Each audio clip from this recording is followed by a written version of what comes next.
Let's go. I'm better than ever, they never been better than I. Regarded the hardest and I ain't even reaching my prime. They hate that I'm great and they faking I'm real as they come. So sit back and let me show you how this shit is done. My composition, my propositions, I'm raping the system. I'm killing the competition and all of y'all are my victims. Eyes and oohs as I'm ripping the instrumental, lyrical, individual, never been sentimental. I'm so hot every time that beat drop, and when I say I'm raping the... What is good, boxing fans and gamers? We're in the Royal London Theatre in London today. It's your boy, FightNightsFinest, the Sophie commentator, coming at you with yet another Fight Night Champion online ranked match.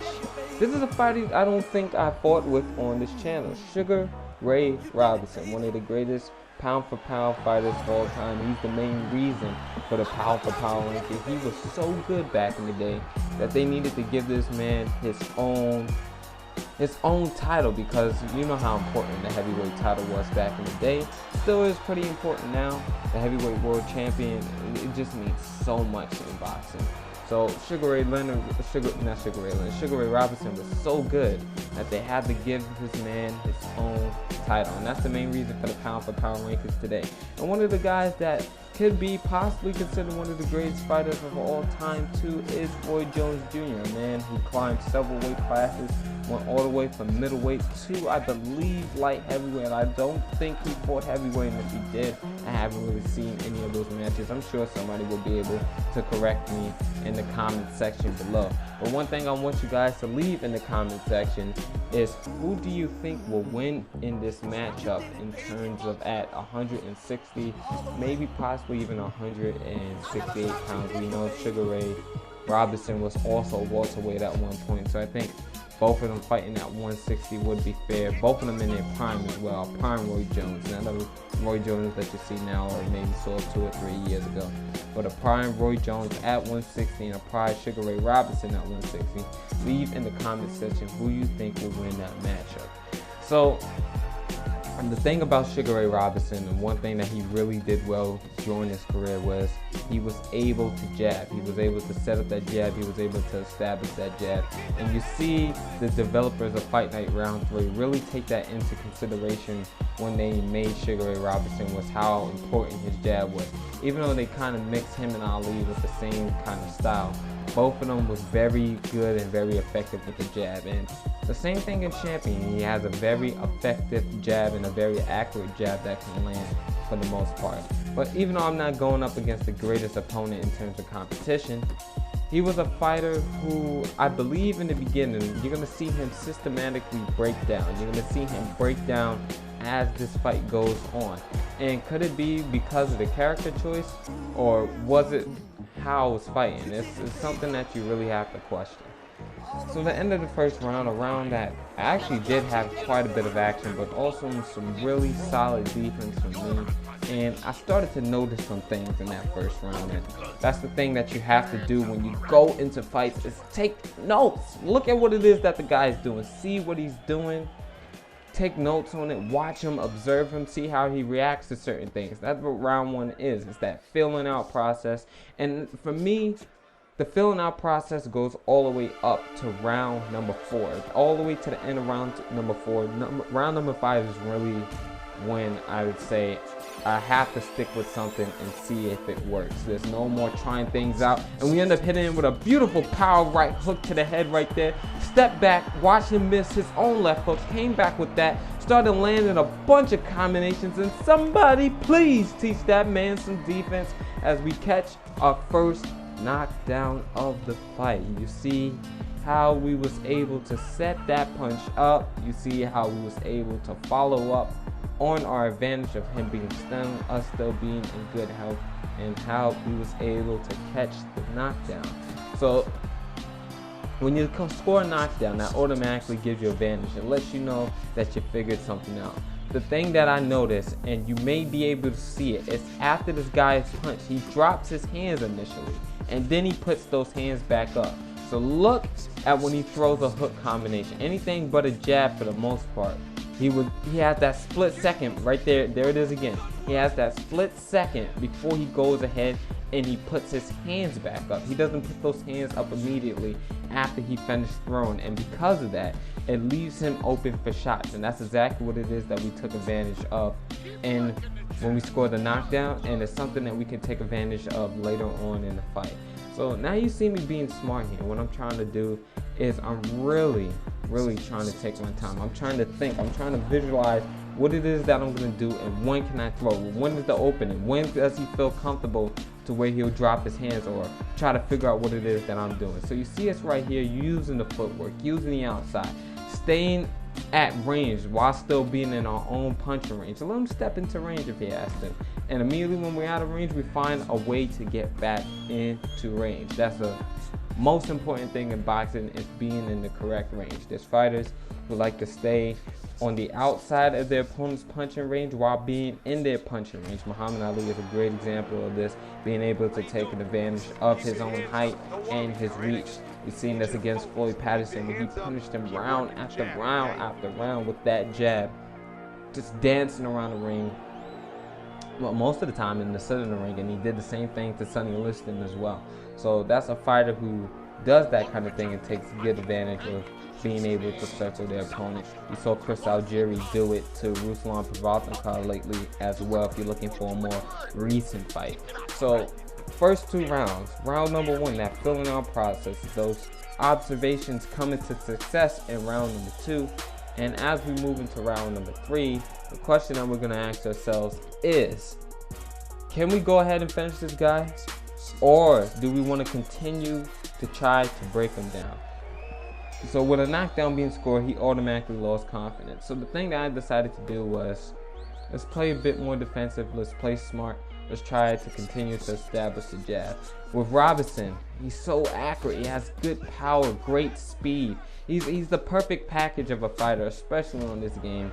And it's almost like cheese to try to take advantage and use him, and that's why this is my first video using him. It's for the main fact that I don't really like to use him just because of what it is that he brings to the table. I feel like in terms of how this game works, he really doesn't have a disadvantage. Like, some fighters are really good in terms of strength and speed. We see that with Manny Pacquiao.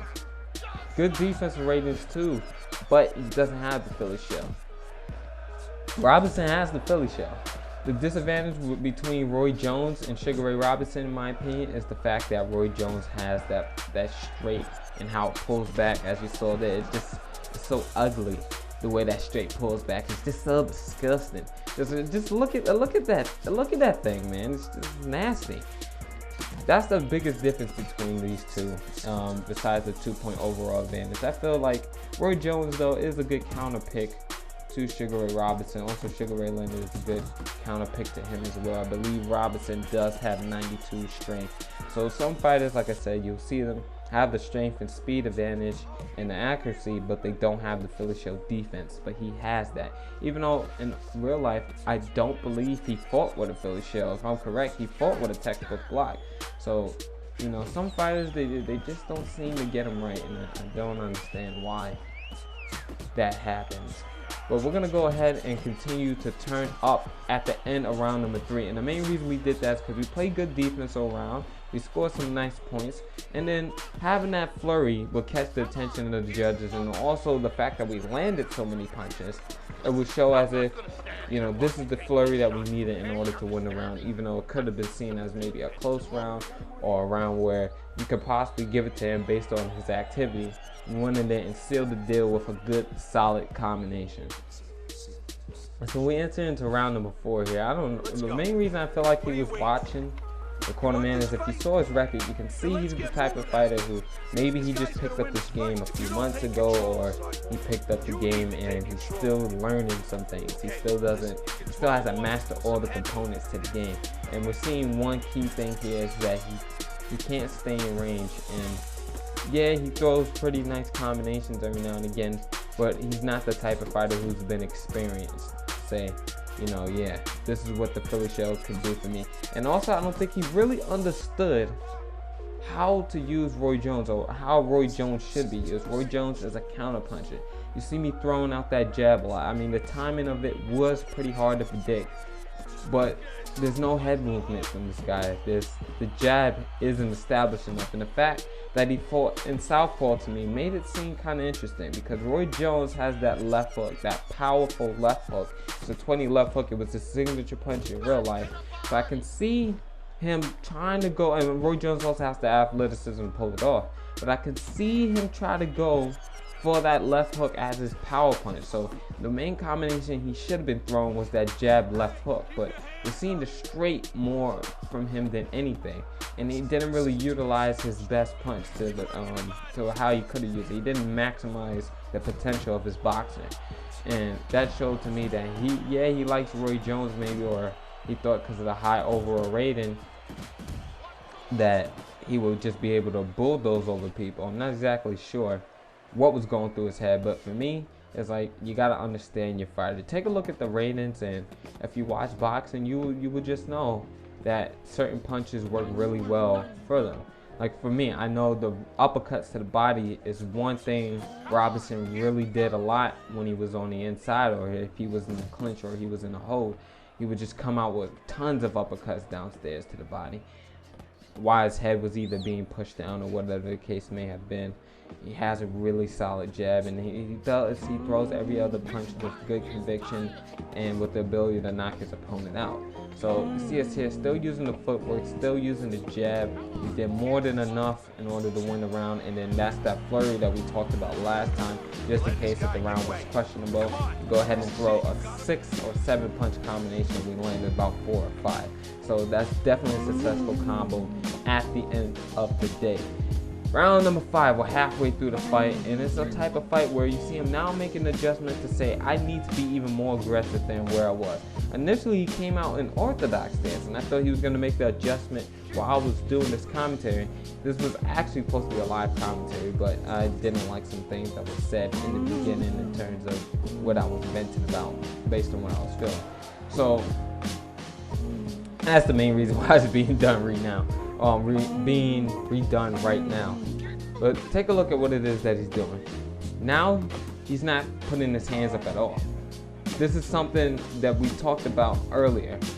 It wasn't the fact that he didn't know how to play defense. We see this now where he's just dropping those hands. Maybe he's taking a little number out of our book. He sees that we're able to drop our hands sometimes, walk away, and circle back around to the opposite side of the ring, most of the time towards the left hand side, and we're able to get away from punches like that. But we're in proper distance to where we can close that gap and still hit him with something. So that's the difference here between me dropping my hands and him dropping his hands. Now let's look at what he's doing here. We're having a little dance as he steps to his left. When he goes to his left, I'll step the opposite way. That's kind of us jockeying for position to try to land that jab. So we're starting to pick up the pressure a bit more. We're starting to get a little closer to this guy. We see us starting to go for some more power punches. Power punches are anything that isn't a jab. So you see more uppercuts, a little more hooks. You're seeing a variety of punches coming out of us in this round, and we're really starting to mix things up. And this was just one of those rounds where it's like I realized I can basically do what I want. I can literally do what I want with this guy. Started to establish the jab towards the end of that round. Gets a good counter, and that'll be the end of round number 5. 5 rounds down. This is 5 rounds to zip. In my opinion, he hasn't really done anything to challenge me or done anything different to where I can say, look, I can't win this fight. I can't win this fight. I need to do something different. For me, it's like I can still play good defense. I can still do well on offense. All I have to do is just continue to pick my shots and be careful as to what it is that I'm throwing and when I'm throwing it. Once again, he comes back onto the inside, and we're seeing a repeated thing from him in the beginning of rounds. He tries to earn his rounds and earn the outside in the beginning of the rounds, and throws a lot of combinations downstairs to the body. Now, the main thing he could have done is he could have tried to throw the flare straight instead of the straight with the triangle. That would get rid of that nasty straight that Roy Jones does. Another adjustment to make is like, go for some more uppercuts. uppercut to the head has been landed. And there's that left hook. You also notice now he's in an orthodox stance. You see him making a bit of adjustment. This is the most success that he had in the entire fight. It's been those uppercuts to the head, and then once again he goes downstairs to the body and starts working the body. So if you looked, that left uppercut, that left hook of Jones that we talked about, that's his most effective shot. He should have kept following up with that. It was landing, it was working, and he didn't take advantage of his fighter. This is him not maximizing the potential of his boxer once again. And now here comes the receipt from us. What we did is we did well in the onslaught. We countered him downstairs to the body in order to get rid of that exchange, in order to get rid of the effectiveness that he had. And then we started to come back towards the inside, and we was able to trade, we was able to land some good shots. And now we're just picking them off. We're using our speed advantage. You see the counter shots coming out from us. You see another counter right hook downstairs to the body. And now we're just looking for the counter punches. We're looking for some right hands now that he went back to southpaw. And he should have stayed in orthodox stance. Orthodox stance is where he's had the most success, and he's not capitalizing on where he's having success. He's being stubborn. He's going to what he's most comfortable with. But when you're behind, you can't rely on what it is that you're comfortable with, because if you rely on what it is that you're comfortable with, it's already been figured out. The strategy has already been countered. You can do what you're comfortable with, but you have to alter it. There's no alter, there's no adjustments coming from it. It's the same thing round after round after round after round. Once again, he starts this round up, comes on the inside, starts throwing hooks downstairs to the body. Jones does have a crippling body shot, but it's clearly not landing, especially against a Philly shell user. You can't expect for the hooks downstairs to the body to be landing. So what we do here is, in order to try to get rid of that confidence that he has at throwing downstairs to the body, you saw us go down to this body ourselves and outwork him in an exchange. So now we're throwing the jab, we're throwing the jab right hook downstairs to the body. We're focusing a lot more on the body. If you notice those side steps that he was taking earlier, he was looking tired. Look at the position of his hands when he drops his hands. It doesn't have that same kind of swagger to it. There's no flashiness. The flashiness of Jones is gone. Now it's kind of just like almost as if he's crippled. He's not throwing the punches with the same level of conviction. There's not the same snap in it, and that lets me know, that he's tired. That's the main reason we started working the body in round number 7, is to continue to add to that advantage. We also did get a bit more sloppy on defense in this round, if I must say. But that constant, him dropping his hands, that let me know, the straight right hand is open, so I can continue to take it. And we'll continue to apply pressure here, get him to keep throwing. That's going to help him also lose stamina, as if he keeps throwing. Right there, we took a step back and was able to land a jab. This is us thinking. One thing that I really said to myself when I was doing this live commentary is the fact that he's not thinking. He's just going out there and he's throwing, but he's not thinking. He's reacting instead of, planning ahead. Almost like a chess match. What we're doing is we're planning ahead. We'll step on to the inside. You'll see him be a little slow with that straight left of his, so we come back with a straight right of our own. Step out of range, you see us double up the jab in order to maybe miss one jab but connect with the second one and land it to the head. Then we can go ahead and put something behind that. So we come down to the 8th round, and there's a clear sweep in the scorecards. You even saw a 10-8 round there that came out for us, just due to the fact of how ineffective he's been.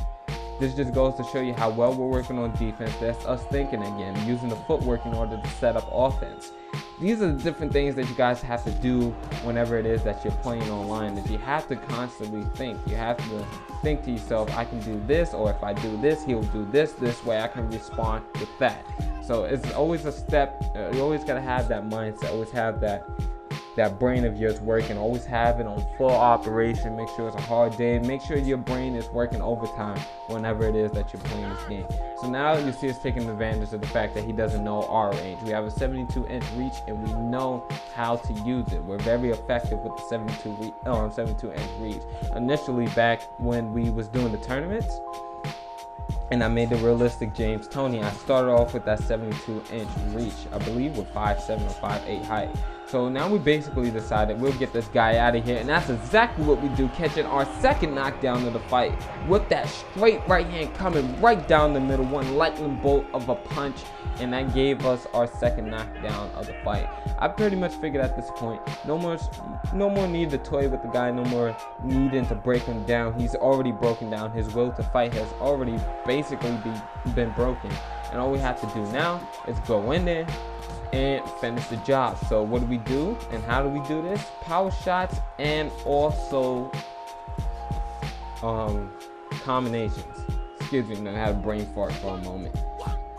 You see us there yet with another carefully placed combination, that downstairs work to the body. Never forget about it. Never forget the body, regardless of the fact if you're going for a knockdown or not, because those body shots do set up knockdowns to occur later on in the fight. And also the fact that we're working the body, that's going to lower his stamina and recovery. We step back, hit him with a beautiful 3-punch combination. And once again, somebody please teach this man some defense. And there comes the rage quit. That's the maximum of his frustration. If you guys enjoyed this video, please like it. Also leave your thoughts in the comment section. Follow me on Twitter. Also take a look at those guys in the description. They are great commentators, UFC and Fight Night guys as well. Anyways, it's been your boy, Fight Night's Finest, the Sophie commentator, and I'm off this. Peace. I told you, brother, I'm the chronicle of our struggles, the voice of the families, like Moses, only keeping it real.